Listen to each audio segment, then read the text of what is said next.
আসসালামু আলাইকুম। আশা করি সবাই ভালো আছেন। এই তো দেখতেছেন হঠাৎ করে রাত্রের বেলা দেশে যাইতেছি অসুস্থ শরীর নিয়ে। তো কী জন্য যাইতেছি, তো পুরো ভিডিওটা দেখুন, তাহলে জানতে পারবেন যে কী জন্য যাইতেছি। তো ওই তো আমরা গাড়িতে উঠে গেছি। তো গাড়িতে ওঠার পরে তো আমরা আস্তে আস্তে সকাল হয়ে গেছে, তাই এসে দেখি তো রান্না বান্না করতেছে সবাই এখানে।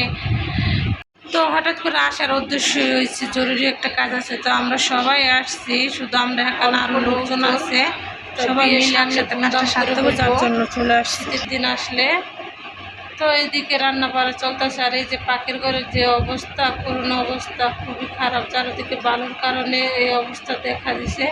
একদম ভিজে বুঝে চুলা মুলা একদম ইয়ে গেছে, কোনো রকম আর কি ইটা মিটা দিয়ে রান্না করে খাই। তো এই তো বাইশ সেটটা চলে আসলাম। এইদিকে আছে এই যে লেবু গাছ, এর আগের ভিডিও তো দেখছেন লেবু গাছ আর এই যে বালু ফেলাইছে, তো এগুলো আর ভিডিওতে আপনাদের সাথে শেয়ার করছিলাম। তো পরবর্তীতে আবার চলে আসছি, তাই ভাবলাম যে আর একটু ভিডিও করে নেই।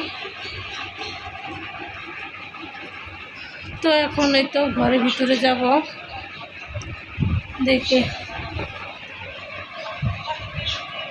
আর এই দিকটায় তো চিংড়ি মাছের মাথা বাইটে নিতেছে, চিংড়ি মাছ বাইছে নিছে, তো দুটো দিয়ে কুমার রান্না করব। আর এইদিকে যে পাকঘরে মাছ ভিজিয়ে রাখছে, শুধু রান্না বান্না বলতে মাছ, মুরগির গোশ, হাঁসের গোশ, তার চিংড়ি মাছ দিয়ে জালি কুমার রান্না, কলমি শাক, তারপরে তোমার হচ্ছে ভাজি, উস্তা ভাজি চিংড়ি মাছ দিয়ে মানে। তো আমি এখন বারিন্দার দিকটায় চলে আসলাম। তো এখানে বারিন্দা বলতে ড্রয়িং রুমের মতনই, তো এখানে তো খাটে আপনাদের ভাইয়া শুয়ে আছে।